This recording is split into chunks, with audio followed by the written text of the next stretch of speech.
Hi hello friends, welcome to our channel. முருகடி காசை சீரியல்ல இன்னைக்கான ப்ரோமோவை வாங்க நம்ம பார்க்கலாம். மீனா விஜயாவுக்காக பிரியாணி வாங்கிட்டு போறாங்க. அதை பார்த்த விஜயாவும் என்னடி வீட்டுல சமைக்கலையா அப்படின்னு கேக்குறாரு. அதை பார்த்த மீனாவும் இல்ல அத்தை, எனக்கு கொஞ்சம் வேலை இருந்துச்சு, அதனால வீட்டுல சமைக்கல அப்படின்னு சொல்றாங்க.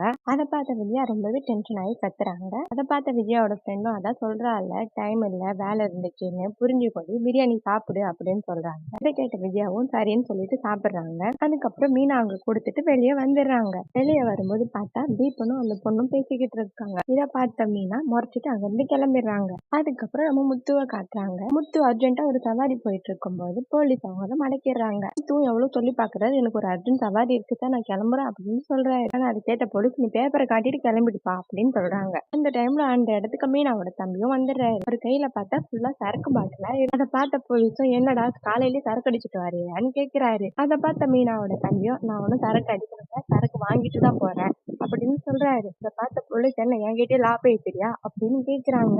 அதை பார்த்த முத்துவும், சில ஜென்மங்கள்லாம் பட்டாதான் சார் திருந்தோம் அப்படின்னு சொல்றாரு. இதை பார்த்த மீனாவோட தம்பியும் பதிலுக்கு பதில் பேசுறாரு. இவங்க ரெண்டு பேரும் அப்படியே பேசிட்டு இருக்கும்போது போலீஸ், உங்க வேலையை பார்த்துட்டு போங்கடா அப்படின்னு சொல்றாரு. அதுக்கப்புறம் ரெண்டு பேரும் பேப்பர்ஸ் காட்டிட்டு அங்க இருந்து கிளம்பிடுறாங்க. அதுக்கப்புறம் நம்ம விஜயாவோட வீட்டுல காட்டுறாங்க. விஜயா பார்த்தா வயிற்றுல உட்காந்துட்டு இருக்காங்க.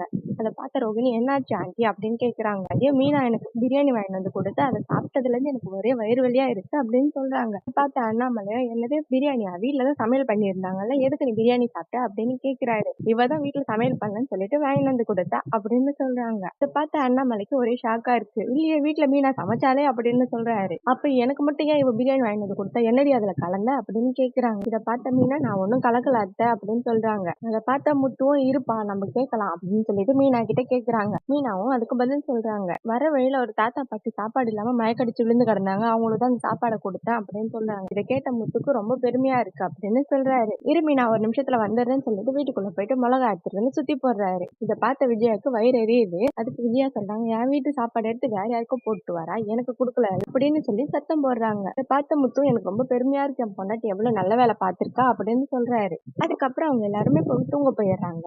மனோஜுக்கு நைட்ல சுத்தமா தூக்கமே வரல. இந்த லெட்டரை பத்தி யார்கிட்டயா சொல்லியே ஆகணுமே அப்படின்னு யோசிச்சுட்டு இருக்காரு. உடனே விஜயாவுக்கு கால் பண்ணி மொட்டை மாடிக்கு வாமா, அவங்க கிட்ட ஒண்ணு பேசணும் அப்படின்னு சொல்றாரு. இதை கேட்ட விஜயாவும், காலையில பேசிக்கலாம்டா, எனக்கு தூக்கம் வருது அப்படின்னு சொல்றாங்க. இதை கேட்ட மனோஜ், நான் இப்பவே பேசணும், உடனே வாமா அப்படின்னு சொல்லிட்டு கூப்பிட்டு அந்த லெட்டர் விஷயத்த சொல்லிடுறாங்க. அதை கேட்ட விஜயா, இதெல்லாம் நம்பாதரா அப்படின்னு சொல்றாங்க. இதோட இந்த எபிசோட் முடிஞ்சிருச்சு. நாளைக்கு என்ன நடக்குதுன்னு பார்க்கலாம்.